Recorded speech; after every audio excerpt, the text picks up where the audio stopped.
사도행전 1장 4절로 14절 오전에 대독해 주셨던 본문 한 번 더 대독하겠습니다. 사도와 함께 모이사 그들에게 분부하여 이르시되 예루살렘을 떠나지 말고 내게서 들은 바 아버지께서 약속하신 것을 기다리라.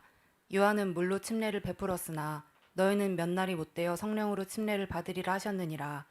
그들이 모였을 때에 예수께 여쭈어 이르되 주께서 이스라엘 나라를 회복하심이 이때니이까 하니 이르시되 때와 시기는 아버지께서 자기의 권한에 두셨으니 너희가 알 바 아니요 오직 성령이 너희에게 임하시면 너희가 권능을 받고 예루살렘과 온 유대와 사마리아와 땅끝까지 이르러 내 증인이 되리라 하시니라. 이 말씀을 마치시고 그들이 보는데 올려져 가시니 구름이 그를 가리어 보이지 않게 하더라. 올라가실 때에 제자들이 자세히 하늘을 쳐다보고 있는데 흰 옷 입은 두 사람이 그들 곁에 서서 이르되 갈릴리 사람들아 어찌하여 서서 하늘을 쳐다보느냐. 너희 가운데서 하늘로 올려지신 이 예수는 하늘로 가심을 본 그대로 오시리라 하였느니라. 아멘. 아멘. 오후에도 사도행전 1장 4절로 11절 본문의 말씀을 근거로 예수 동행의 증인이 되자. 예수 동행의 증인이 되자. 두 번째 시간으로 마감하도록 하겠습니다. 예수님 안에서 즐겁고 기쁘고 행복하기를 원하시죠? 네. 무엇보다도 가정이 그렇게 행복하기를 원하시죠? 그러면 내가 정말 예수님과 동행하는 내가 증인으로 내가 살아버릴 거다. 그러면 내 남편이 행복할 거다. 내 아내가 행복할 거다. 내 자녀가 행복할 거다. 내 부모가 행복할 거다. 내가 정말 당신을 행복하게 해줄게. 내가 주님과 동행한다는 증거가 나타나는 예수 동행의 증인이 내가 되면 된다. 또 주님이 오실 때 나는 반드시 주님 만나야 돼. 나는 꼭 찔림 받아야 돼. 나는 지옥은 절대 못 간다. 난 체질상도 못 간다. 해병대 출신의 어떤 남자 청년이 그 전에 있을 때, 와, 그런 청년은 정말 살다 처음 봤어요. 자기는 지옥이 두렵지 않다는 거예요. 교회는 안 빠져요. 교회는 안 빠집니다. 근데 할 건 다 해요. 술 먹고 하고 싶은 거 다 하고. 근데 너는 교회는 왜 나와? 그냥 뭐 사람들 좋아서 나온대요. 너 정말 지옥이 있어. 너 정말 지옥이 무서운 곳이야. 그랬더니 아유, 저는요 지옥 같은 건 두려우지 않아요. 지옥도 살만한 곳이니까 있지 않겠냐고. 그러니까 얼마나 혹독하게 훈련을 받고 나왔는지 스스로 그런 뭐랄까 그런 착각, 그런 스스로의 착각과 교만에 빠진 것 같아요. 뭐 지옥도 견딜만한 곳이니까 있지 않겠냐, 막 그런 생각인데 그렇지 않습니다. 지옥은 못 견디는데 있어야 되니까 견뎌야 되니까 이게 힘든 거죠. 그게 참혹한 겁니다. 견딜 만한 곳이 아닌데 또 견뎌야 되고. 그러니까 하여튼 지옥은 근처도 가면 안 돼요. 그래서 반드시 우리는 예수님 모시면 들림을 받든가 아니면 죽기 전에 예수님 오시기 전에 내가 죽으면 천국에 들어가든가, 둘 중에 하나입니다. 그 결론은 그래요.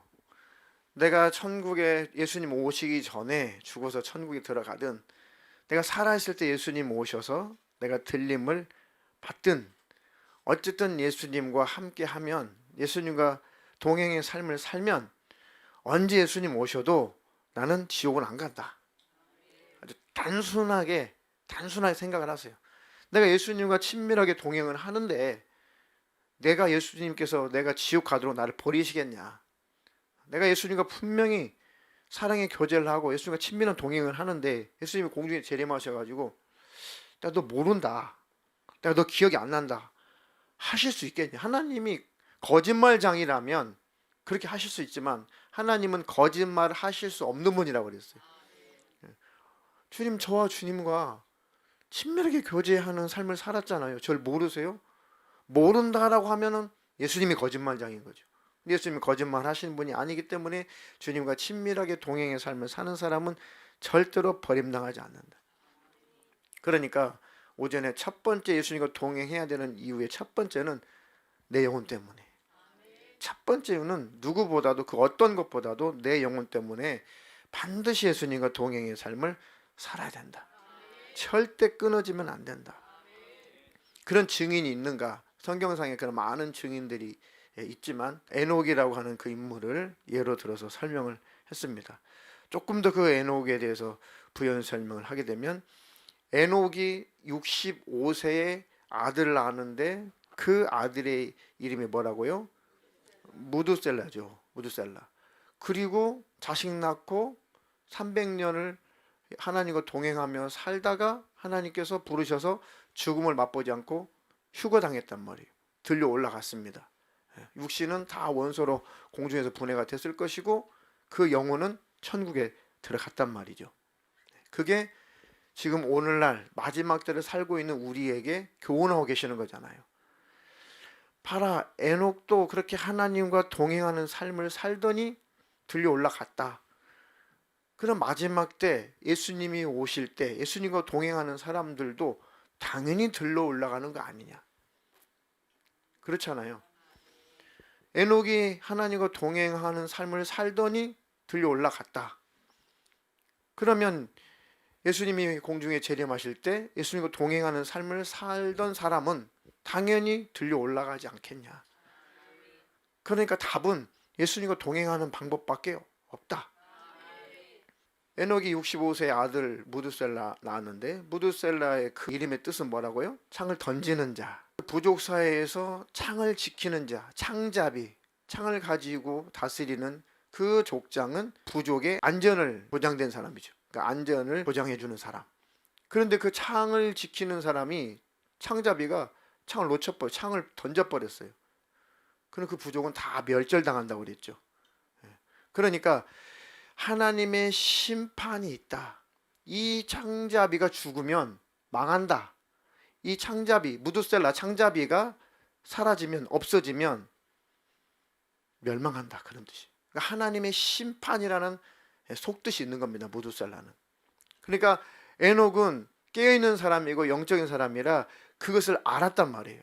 야, 무두셀라가 창잡이가 소멸되고 죽으면 멸망이구나. 심판이구나. 하나님의 심판이 임하는구나. 그러니까 내가 정말 깨어 있어야겠다. 하나님과 동행하는 삶을 살아야겠다. 내 아들이 언제 세상 떠날지는 모르지만 그때가 언제일지는 모르지만 내가 내 아들이 세상을 떠나는 순간 심판이니까 창자비가 죽는 순간이 멸망이니까 내가 정말 주님과 동행하며 살아야겠다. 예. 창세기나 계시록이나 성경 전체가 다 이 통으로 하나로 다 엮여져 있어요. 창세기를 봐도 종말론이 보이고 계시록을 보면 또 창세기가 보이고 성경 전체 메시지는 다 통일되어 있습니다. 그러니까 구약이나 신약이나 우리 주님과 동행하는 삶을 사는 사람들은 다 구원받았어요. 다 복을 받고 다 잘 살았습니다. 그러니까 이 에녹이라는 사람이 300년 동안 하나님을 바라보고 동행했다. 히브리서에 그 어떻게 동행했는지의 삶을 자세하게 설명을 해놨다고 그랬죠. 하나님을 기쁘시게 하는 자다라고 하나님이 이렇게 인정을 했다. 에녹은. 근데 뭘 어떻게 동행하는 삶을 살았길래 에녹은 하나님께 인정을 받았을까? 하나님께서 참 기뻐하셨을까? 11장 6절에 믿음을 가지고 산 자였다. 그래, 나도 예수 믿는데, 나도 하나님 믿는데 뭐가 다를까? 가만히 그 성경 구절의 뜻을 파헤쳐 봤더니 그런 깊은 의미가 있더라고요. 에녹은 하나님의 살아계심, 하나님 앞에 나아가는 자는 하나님께서 살아계신 것과 하나님 앞에 나아가는 자에게, 하나님을 찾는 자에게 상 주시는 분이심을 믿어야 된다 그랬죠. 그러니까 에녹이 믿은 내용이 뭐예요? 하나님은 살아계시다. 하나님은 살아계시다. 그게 나도 하나님 살아계신 거 믿지. 내가 안 믿나? 그 의미가 아니고 깊은 의미는 매일매일 단회적으로 하나님 살아계셔 하고 하나님을 망각한 것이 아니라 항상 하나님의 살아계심을 기억했다라는 뜻이에요. 항상 하나님은 살아계셔. 하나님은 살아계셔. 그 하나님의 살아계심을 기억하고 살았다는 의미더라고요. 원어적인 의미가. 그러니까 계속 반복적으로 늘 진행형이에요. 하나님은 살아계시다. 하나님 살아계시다. 그리고 하나님을 찾는 자, 하나님께 나아가서 하나님을 찾는 자, 그 찾다라는 뜻이 뭐라고요? 하나님을 갈망하다, 하나님을 소망하다, 그 하나님을 예배하다, 그런 뜻입니다. 저도 하나님 예배하는데요, 하나님 찾는데요. 그것이 그 수준이 아니라 항상 꾸준히 그 하나님을 갈망했다, 그 하나님을 찾았다라고 하는 것은 하나님이 아니면 나는 안 됩니다. 하나님이 아니면 나는 살 수 없습니다. 하나님이 아니면 내 영혼은 구원받을 수 없습니다. 내 영혼을 책임질 수 있는 분은 하나님이십니다. 에녹이라고 신이 아닌데 실수하지 않았겠어요? 자식 낳고 살면서 300년 동안 단 한 번도 생각의 죄, 마음의 죄, 단 한 번의 실수 없었겠어요? 의인은 없나니 하나도 없다고 그랬거든요, 성경에. 그러면 그는 회개한 자라는 것이 우리가 유추해 볼 수 있죠. 그는 철저하게 회개한 자다. 하나님 앞에 늘 실수한 거 자백하고 자복한 자다. 그리고 하나님 안에 거하는 자다. 그러니까 하나님 앞에 나아가는 자, 하나님을 찾는 자, 하나님의 살아계심을 늘 기억하는 자, 그리고 맨 마지막에 하나님을 찾는 자에게 상 주시는 이심을 믿었다 그랬어요. 그래, 내가 이렇게 하나님을 찾고 하나님을 갈망하고 하나님과 동행하는 삶을 살 때 반드시 하나님은 나에게 상을 주실 거야. 원어적인 의미는 보상이라는 뜻이더라고요. 내 인생을 반드시 보상하실 거예요. 많은 사람들이 손가락질하고 많은 사람들이 조롱할지라도 나는 끝까지 이 좁은 길로 갈 거야. 끝까지 나는 하나님과 동행하며 살 거야. 죄악이 아무리 관영해도 나는 이 죄악된 세상 속에서 구별된 삶을, 거룩한 삶을 살아낼 거야. 분명히 하나님 나를 기억하실 것이고 하나님은 나를 분명히 보상해 주실 거예요. 그것을 믿었다는 거예요. 하나님을 신뢰했다는 겁니다. 그러니까 소망 중에 동행할 수 있었다는 거죠. 무엇으로 보상받았을까요? 에녹은 죽음을 맛보지 않고 들림받는 복으로 보상을 받았어요. 마지막 때를 위해서 우리에게 구약성경 기록해 주셨다 그랬으니까 이것을 지금 우리로 적용을 하게 되면 똑같은 거죠. 무두셀라가 죽었던 그 해에 진짜 홍수가 나버렸어요. 진짜 하나님의 심판이 왔어요. 진짜 세상이 멸망을 당했단 말이에요. 홍수가 나기 전에 에녹은 어디 갔어요? 들려 올라가 버렸잖아요. 예수님이 마지막 내가 올 때도 세상은 이와 같아, 노아의 때와 같을 거야 했으니까 홍수로 세상이 멸망했던 것처럼 예수님이 재림하시는 순간 세상은 심판이고 세상은 멸망이란 말이죠. 이제는 불바다라고 그랬죠. 물바다가 아니라 마지막 심판은 불바다잖아요. 홍수로 물바다가 되기 전에 에녹은 들려 올라갔다. 예수님 재림하셔서 세상이 불바다가 되기 전에 우리가 들려 올라갔다. 똑같은 상황 아니냐고요. 그러니까 하나님과 동행하는 삶을 살았던 에녹이 구원받은 거나 들려 올라간 거나 우리 하나님과 동행하는 삶, 하나님이나 예수님이나 예수님과 동행하는 삶을 사는 우리가 예수님이 지구를, 우주를 멸망시키는 불바다로 만들기 전에 들려 올라가는 거나 똑같다는 거죠. 모양이 똑같아요. 겹쳐서 잘 생각해 보세요. 그러니까 답은 예수님과 함께하는 삶 외에는 아무것도 없어요. 다른 방법은 없다. 예수님이 그 심판주로 오실 때, 불바다 만들어 오실 때 딱 불바다 되기 전에 우리는 올라가면 끝나는 거예요. 또는 에녹이 들림 받고 나서 수백 년 후에 홍수가 온 것처럼 우리가 예수님과 잘 동행하는 삶을 살다가 천국에 들어갔어요. 이미 천국에 들어갔는데 나중에 예수님이 이 땅을 불바다로 만드셨을 때 우리와는 아무 상관없는 거죠. 에녹이 들림 받고 천국에서 행복하게 쉬는 동안 몇백 년 후에 이 지구의 물바다로 다 심판을 받았잖아요. 똑같죠. 예수님이 오시기 전에 우리가 천국에 들어갔어요. 천국에 들어간 이후에 시간이 얼마나 지났는지 모르지만 예수님이 이 세상을 심판해서 다 불바다로 만들었어요. 그때 우리는 천국에 쉬고 있는 거나 똑같다는 거죠. 그러니까 해답은 예수님과 매일 친밀하게 동행하려고 몸부림치면서 주님과 가까이 가는 수밖에 없습니다. 그럼 절대 주님은 거짓말할 수 없는 분이기 때문에 내가 너 몰라라고 절대 할 수 없다. 거짓말할 수 없다. 그러니까 주님을 거짓말할 수 없는 분을 우리 만들어 드리면 돼요. 주님, 오늘도 주님 저와 친밀하게 함께 동행하셨잖아요. 제가 주님과 함께 했잖아요. 그러니까 이 주님과 동행한다라고 하는 뜻은 주님과 반드시 방향이 같아야 돼요. 오늘 중고등부 아이들에게도 전체 같은 메시지로, 아이들도 그렇고 어른들도 그렇고 한 가정에서 같은 메시지를 들어야 같이 영적으로 같은 흐름을 타거든요. 아이들도 같은 메시지를 전했습니다. 아이들아, 중고등부 학생들아, 예수님과 동행한다는 게 뭘까? 동행한다는 게 뭘까? 예수님과 동행한다는데, 예수님과 동행한다고 너희들은 하면서 왜 예수님과 이렇게 등을 돌리고 있냐? 예수님, 전 예수님 믿어요. 예수님 믿어요. 예수님과 항상 동행하는 삶을 살게요. 하면서 왜 예수님과 반대 방향으로 가냐? 예수님과 동행한다는 것은 같은 방향으로 가는 거 아니냐? 그게 바로 예수님과 동행한다는 거다. 그러니까 우리가 예수님과 동행한다는 것은 예수님과 같은 방향으로 가는 것이다. 그러니까 마음도 같은 마음을 품어야 되고, 같은 생각을 해야 되고, 같은 목적을 이루어야 되고, 그 나라와 그의 의를 이루라. 그래서 예수 동행은 곧 예수 동역이다. 분리할 수가 없다. 예수님과 동행한다고 하면서 방향이 다르면, 동역하지 않으면 이것도 어불성설이잖아요. 모순이잖아요. 그러니까 그것으로 내 자신을 분별해라. 성령의 열매 중에 대표적으로 9가지 열매가 기록되어 있는데 그 열매를 계속 내가 묵상해 보면서 내 안에 내적인 그런 성령의 열매가 나타나고 있는가? 그럼 예수님과 잘 동행하고 있는 것이고, 또 외적으로 내가 주님의 일에 동역자로 동역하고 있는가? 동역하는 열매가 나타나고 있는가? 보면서 내가 지금 부족하지만 주님과 잘 동역의 삶을 그래도 살아가고 있구나 라고 분명히 내게 증거가 있어요. 내 내면에 증거가 있고 내 삶에 반드시 증거가 있습니다. 어떻게 증거가 없을 수가 있어요? 없을 수는 없는 겁니다. 반드시 증거가 있다.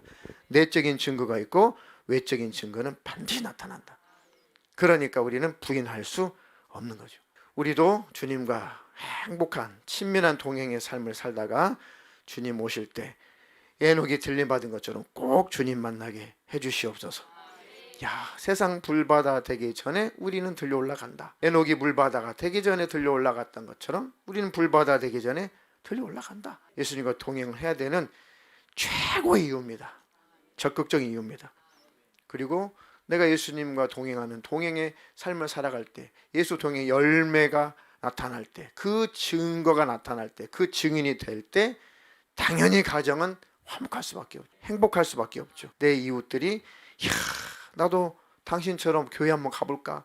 나도 한번 예수 믿어볼까? 전도가 되어지는 것입니다.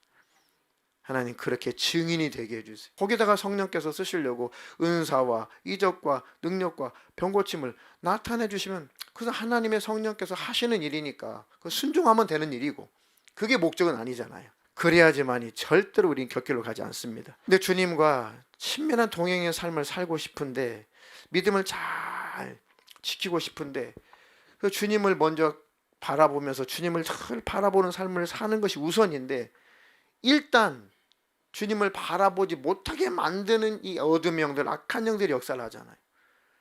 그러니까 예수님과 동행하는 첫걸음이 예수님을 바라보는 거라고 했죠. 근데 예수님 바라봐야 될 거 아니에요. 예수님을 생각하고 예수님을 바라보고 예수님과 그 함께 동행하는 삶을 살아가야 되는데, 그 예수님을 보지 못하게 해요. 땅의 것만 보게 만들어요. 마귀란 놈이. 왜요? 근심, 걱정, 염려, 어떻게 살아? 뭘 먹고 살아? 앞으로 어떻게 살아? 근심, 걱정, 염려가 꽉 들어오면은 이 원수가 주님을 바라보지 못하게 만들고, 그 근심, 걱정, 염려의 무거운 추를 내 목에, 영적으로 목에 매달고 쫙 늘어뜨려서 어떻게 땅만 보고 살게 만들어요. 주님 바라보지 못하게 만들어요. 주님, 내가 속지 않게 해주세요. 그 내 마음속에 어둠의 죄가 꽉 차 있을 때 막 미워 죽겠어요. 막 시기가 나요. 막 질투가 나요. 막 분노가 일어나요. 막 증오가 일어나요. 그 자기 고집, 자기 아집으로 꽉 차 있어요. 그러면 고개를 못 들죠. 주님을 바라보지 못하죠. 내 안에 어둠이 꽉 차 있으면 주님이 안 보여요. 주님을 바라보지 않습니다. 그러니까 하나님께서 가인에게 이 아벨을 막 시기 나고 질투나고 막 미워 죽겠고 막 아벨을 막 쳐주고 싶어요, 막 가인이. 그러니까 하나님이 그것을 미리 알고 그러지 마라.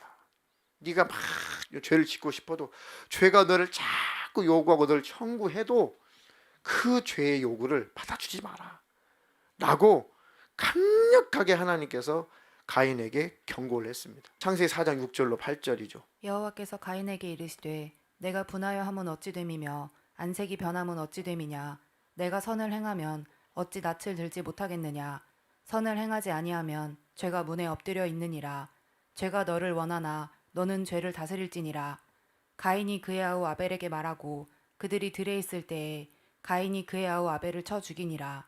이렇게 돼요. 야, 네가 이렇게 분하여 하면 어찌미냐. 네 얼굴색이 그 울그락불그락 이렇게 변하게 되는 게 어찌미냐. 네가 선을 행하면 어찌 낯을 들지 못하겠냐. 그러니까 안에 막 시기, 질투, 미움, 증오가 가득하니까 하나님을 볼 수가 없는 거예요. 하나님 보기도 싫은 거예요. 왜 하나님 쳐다보면 야 버려, 용서해, 네가 풀어, 네가 품어 그러실 거 아니냐고요. 그럴 용의가 없으니까 뻔한 대답하시는 하나님 안 보는 거죠. 이번에는 상관하지 마세요. 이번에는 못 참아요. 이번은 내 마음대로 할 거예요. 이번은 내 뜻대로 할 거예요. 그러니까 하나님 계시는데 순간 안 계신 것처럼 행동을 해버리는 겁니다. 네가 그렇게 죄를 다스리지 못하면 죄가 문 앞에 엎드려 있다. 죄가 너를 원하지만, 죄가 너를 막 청구하지만 너는 그 죄를 다스려야 돼. 그 죄 요구를 받아주면 안 돼. 죄가 왜 문 앞에 엎드려요? 우리를 죽여버리려고. 성문이 딱 열리기를 문 밖에서 다 매복하고 기다렸단 말이에요. 성문이 열리면 들어가서 성 안에 있는 사람들 다 죽여버리려고. 그러니까 이 죄란 놈이 나를 확 지배하려고 가만히 엎드려서 문 열리기 기다린다는 거예요. 문 열리기 기다려요. 그럼 내가 확 죄의 문을 열어주면 죄가 확 들어와서 나를 집어삼킨다 그 뜻입니다. 죄가 문에 엎드려 있다. 들어와서 나 죽이려고. 그러니까 그 죄가 너를 지배할 수 없도록 죄를 잘 다스려라. 그렇게 하나님이 살려주고 싶고 그렇게 하나님께서 그렇게 말씀을 하셨건만 이 가인이 그 하나님을 거절했죠. 이번만큼은 못 참아요. 이번만큼은 내 마음대로 할 테니까 이번만큼은 상관하지 마세요. 그래가지고 하나님 살아계신 걸 몰랐겠어요? 가인이 알았죠. 하나님 무시해버린 거예요. 그 아벨을 들로 유인해가지고 쳐 죽인 거예요. 그러니까 하나님과 동행한다, 예수님과 동행한다 하면서 온갖 잡다한 죄는 다 끌어안고 있으면서 동행한다? 어불성설 아니라니까. 동행하는 거 아니라는 겁니다. 제가 오전에도 고백했잖아요. 아, 예수님과 동행해야 돼. 내가 더 모범을 보여야 돼. 그런데 잠들기 전에 쇼츠를 봐요. 아이고, 몇 초 안 되는 건데 이렇게 빨리빨리 지나가냐. 그게 하나의 그게 매력이죠, 매력. 이게. 그런데 아이고, 이거 아니지. 내가 예수님 바라보고 이렇게 잠들어야지. 내가 쇼츠 바라보고 잠들면 안 되지. 예. 근데 양심에 찔리니까 미리 기도를 해놓는단 말이에요. 오늘 하루 하나님을 잘 지냈고 잘 살았습니다. 이거 잘못했고요. 예, 하나님 이제 저 잠이 듭니다. 예, 그러니까 나머지는 상관하지 마세요. 마무리기도 했잖아요. 하나님 눈 감으세요. 이제 끝.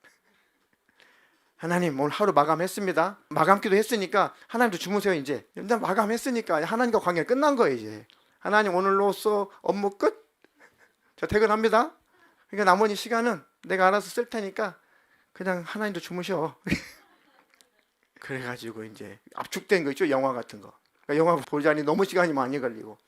예, 이제 그런 거 이제 압축된 거 이거 본단 말이에요. 2, 30분 확 지나가잖아요. 그것이 2, 30분 한 편으로 끝나요? 안 끝나요, 안 끝나. 아, 이게 나구나. 아, 이게 나구나. 하면서 이거는 동행하는 거 아니야. 이것은 주님을 바라보는 거 아니야. 동행하긴 하죠. 근데 그 이상은 안 하고 싶은 거예요. 아, 이게 한계구나. 그래가지고 하나님께 자백하고 고백하고 하나님을 정말 바라보자. 근데 이번에 세미나 갔더니 많은 목사님들이 저랑 똑같은 고백을 하시더라고요. 그래서 이번 세미나는 우리 그것까지 그것마저 다 집어치우고 정말 주님을 바라보자. 안에 있는 그 시기, 질투, 분노, 막 미움, 막 증오 이런 걸 다스리지 못하게 되면은 결국 일을 저지르게 되는 겁니다.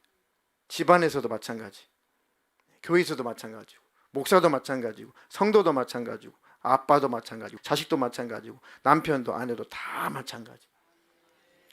하나님 이거 다스릴 수 있도록 덜 주님을 바라보게 해주십시오. 그 분이 확 올라오니까 주님을 바라보지 못하는 거죠. 주님 바라보지 못하는 겁니다. 주님 이번만큼은 못 참아요. 주님 이번만큼은 제가 못 참습니다. 확 터뜨려요. 그러니까 그런 결과가 나타나는 거죠. 그러니까 주님께서 제발 다스려라, 제발 이겨야 된다. 그러니까 목사님들도 똑같아요. 그러니까 목회자들도 더 우리가 주님을 바라봅시다. 더 우리 주님을 바라봅시다. 우리가 직분이 우리가 목회자이니까 더 공격이 많습니다. 그러니 더 우리가 주님을 바라봐야 됩니다. 하시면서 모든 세미나의 결론이 누가 증인돼야 돼, 누가 예수 증인돼야 돼, 누가 예수 동행의 증인돼야 돼가 아니라 나부터서 예수 동행의 증인이 됩시다 라고 화이팅하고 끝난 거예요. 예. 목사님들도 삼겹줄 모임이라는 것을 했어요. 목사님들도 삼겹줄은 끊어지지 않는다. 그 어떤 분이 자기는 삼겹살 모임인 줄 알고, 아니 밥 먹은 지 얼마나 됐다고 또 무슨 삼겹살 파티를 한다고 짜증이 났대요. 짜증이. 그래 삼겹줄. 그러니까 그동안은 지역으로 모여서 얼굴 아시는 분들끼리 모였는데 좀 관계를 좀 넓혀보자. 그래서 전혀 다른 지역에 있는 분들하고 3명씩 4명씩 부부동반으로 이렇게 원탁으로 모여가지고 서로 이제 나눔을 하는 거예요. 아, 늘 만났던 목사님들과 만나면 맨날 그게 그건데 다른 지역의 목사님들, 사모님들은 상황이 어떨까라고 모여서 전혀 모르는 분들하고 만나서 대화를 해보니까 똑같더라. 이게 똑같다. 다 목회는 거기서 거기고 다 똑같은 거구나. 그러니까 우리 힘을 냅시다. 그러니까 목사님들 그런 모임 하기 전에는 다 자기만 겪는 것 같고, 자기 목회만 이런 것 같고, 자기 교회 성도만 이런 것 같고, 자기 사모만 이런 것 같고, 자기 목사님만 이런 것 같고, 그런데 다 모아가지고 같이 이렇게 전혀 모르시는 분들끼리 허심탄회하게 대화를 해보니까 아, 사모님 목사님도 그러세요? 아, 목사님 사모님도 그러세요? 똑같아요. 아, 목사님 교도 그렇군요. 막 이러면서 우리만 그런 게 아니구나 하면서 서로 붙들어주고 중보기도 해주고 우리 다시 한번 주님 바라보고 화이팅 합시다. 목회자들도 그렇게 뭐 시간이 타이트해요. 막 뭐 끝나고 뭐 세미나 끝나고 발표 끝나고 뭐 간증하고 막 짧은 시간에 해야 되니까 짧긴 한데 그래도 그 모임을 통해 가지고 굉장한 것을 얻어가요. 근데 모임이 증이 있죠. 어떤 세미나는 가서 막 금방 냄비처럼 끓어요. 근데 집에 돌아오면 별로 남는 게 없어요. 금방 또 꺼져요.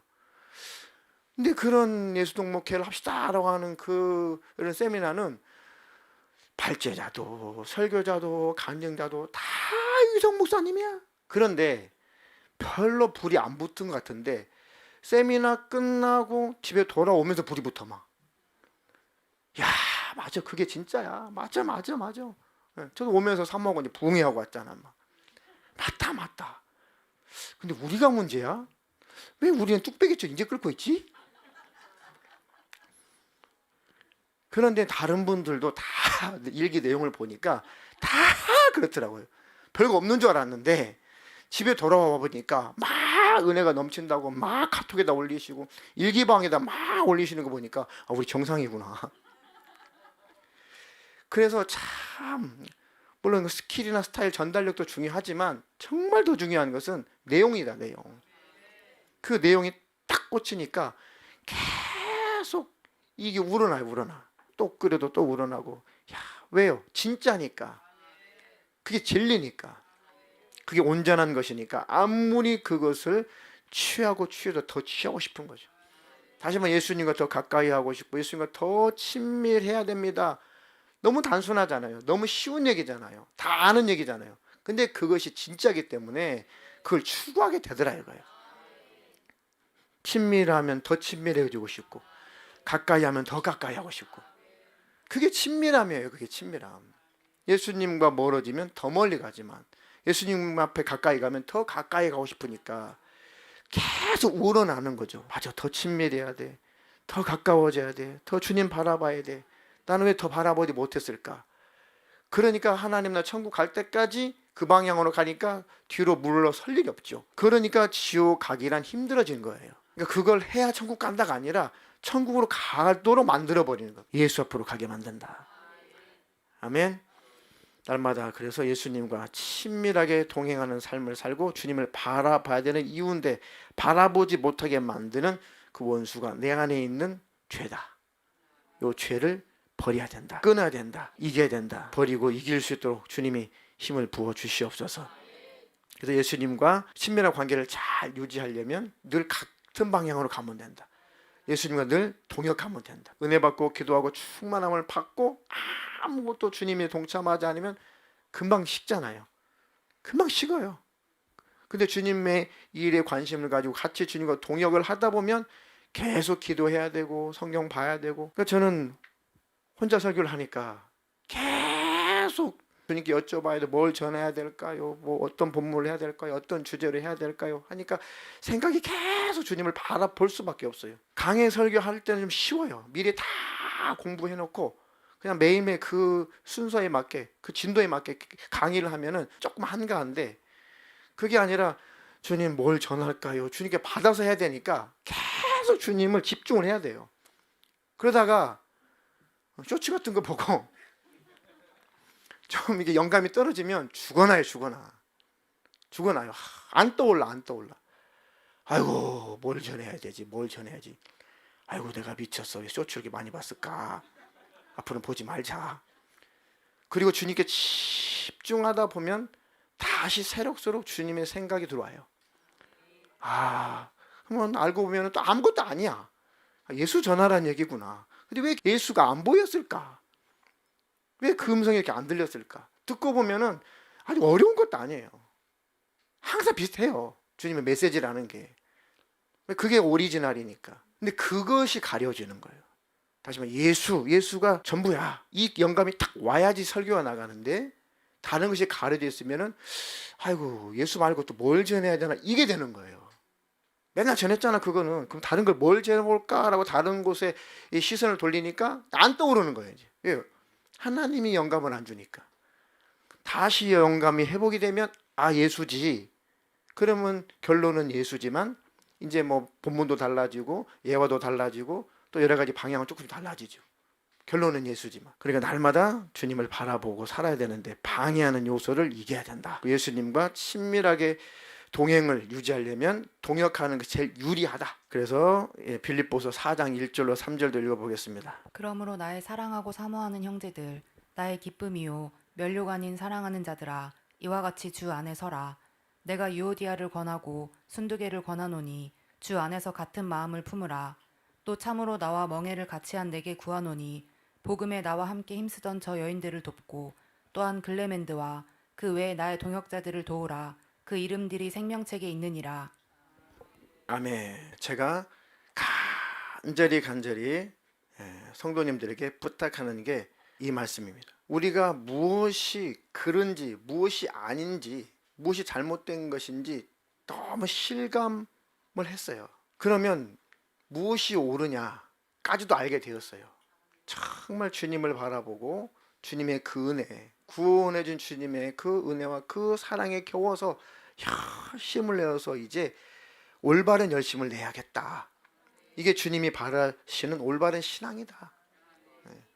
그런데 그 방향으로는 열심이 잘 나타나지 않더라고요. 우리의 모습을 보니까, 사는 동안에 우리의 모습을 보니까 무엇이 아닌 것은 잘 알았는데 반대로 무엇이 옳은가를 알았는데 그 옳은 것에 대해서는 그렇게 그전처럼 쏟지를 않더라 이거죠. 그래서 이제 우리가 어찌 보면 다시 시작하는 거구나. 진짜 옳은 것이 무엇인지 알았으니까 그 옳은 것에 대한 열심을 내야겠다. 그 열정이 진짜 이제는 부흥이다. 그러니까 마음이 부흥되는 것, 심령이 부흥되는 것이 진짜 부흥이다. 나머지 결과는 주님께서 책임지실 일이고, 제일 중요한 것은 내 마음의 부흥이 일어나는. 부흥이라는 뜻은 뭐예요? 다시 일어나다라는 뜻이죠. 다시 일어난다. 내 마음이 다시 일어나게 해주십시오. 다시 내가 심령이 부흥되게 해주십시오. 그 열심과 열정이 회복되게 해주십시오. 그게 바로 예수님과 동역이에요. 그러니까 예수님의 동행은 예수 동역으로 열매를 맺어야지 정확한 겁니다. 그렇지 않으면 아직 친밀한 동행까지는 못 가는 거예요. 예수님과 친밀하게 동행한다는데 예수님과 동역을 안 한다? 그 열매가 없다? 아니죠. 아직은 친밀하지 않아서 그런 겁니다. 반드시 열매를 맺어야 돼요. 사도 바울이 참 의미심장한 말을 하죠. 나의 사랑하고 사모하는 형제들, 나의 기쁨이요 면류가 아닌 사랑하는 자들아, 이와 같이 주 안에 서라. 내가 유오디아를 권하고 순두개를 권하노니 주 안에서 같은 마음을 품어라. 자꾸 이게 마음이 분리가 됐나 봐요. 제발 유오디아야, 순두개야, 제발 내가 권면하는데 제발 같은 마음을 품어라. 자꾸 분리되지 말아라. 한 마음을 품어라. 또 참으로 나와 멍에를 같이 한 너에게 구하노니 복음에 나와 함께 힘쓰던 저 여인들을 돕고 또한 글레멘드와 그 외에 나의 동역자들을 도우라. 그 이름들이 생명책에 있느니라. 무엇이 옳은지를 알았으면 그 옳은 일로 전 교회 성도들이 똘똘 뭉쳐가지고 같은 마음을 품고 이렇게 하나님의 동역자로 살아야 돼요. 네. 나의 동역자를 도우라 했지만 바울의 동역자겠어요? 결국 하나님의 동역자인 거죠. 그들의 이름이 결국은 생명책에 다 있다. 그러니까 하나님의 일에 동참해야, 그거 해야 생명책에 기록된다. 그 의미가 아니라 하나님의 그 은혜와 그 사랑을 알고 열심히 하나님 앞에 동역을 한 그들은 반드시 생명책에 있다. 반드시 그 이름이 생명책에 기록되어 있다. 그 열매로 나타난다. 하나님 그렇게 하나님과 동역하는 동역의 열매가 예수 동행으로 나타나게 해 주시옵소서. 다시는 오직으로 오늘 설교를 결론 맺도록 하겠습니다. 고린도후서 5장 15절 한 절. 그가 모든 사람을 대신하여 죽으심은 살아있는 자들로 하여금 다시는 그들 자신을 위하여 살지 않고 오직 그들을 대신하여 죽었다가 다시 살아나신 이를 위하여 살게 하려 함이라. 아멘. 우리가 얼마만큼 주님과 친밀해져야 되냐? 우리가 얼마만큼 주님과 동행을 해야 되냐? 얼마만큼 주님과 가까워져야 되냐? 이런 고백을 할 수 있을 만큼 그가 모든 사람을 대신하여 죽으심은 살아있는 자들로 하여금 다시는 그들 자신을 위하여 살지 않고 오직 그들을 대신하여 죽었다가 다시 살아나신 이를 위하여 살게 하려 함이라. 이 고백을 진실로 할 수 있으면 정말 온전한 동행을 하고 있는 거죠. 주님, 다시는 나 자신을 위해서 살지 않고 오직 나를 살려주신 주님을 위해서 살겠습니다 라고 진실하게 고백을 할 수 있을 정도면 정말 주님과 관계가 가까워진 겁니다. 아무나 이렇게 고백할 수가 있나요? 그래서 오늘 설교의 결론이 다시는 나 자신을 위해서 살지 않고 오직 예수를 위해서 살아야겠다.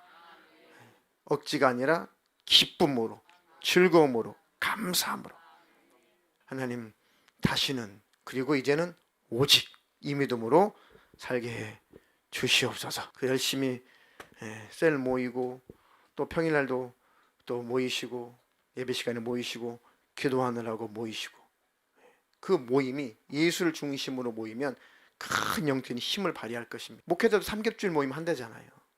똑같아요. 서로 붙들어주고 서로 은혜를 나누고 서로 고민을 얘기하고 서로 중보기도 하고 힘을 얻고 힘을 주기도 하고 힘을 얻기도 하고 하면서 독불장군은 없어요.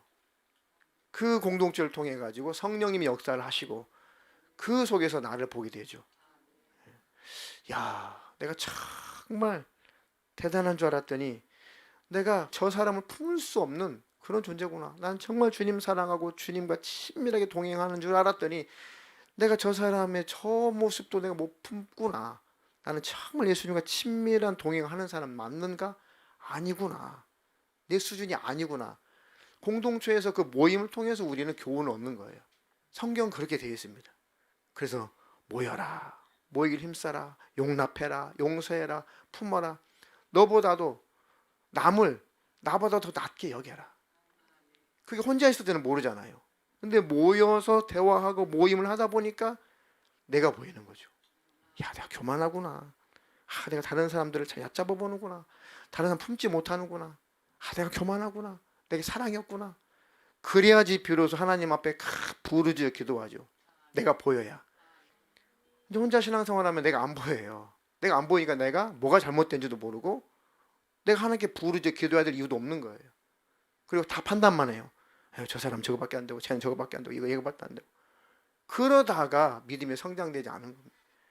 그러다가 결국은 흘러 떠내려가는 거예요.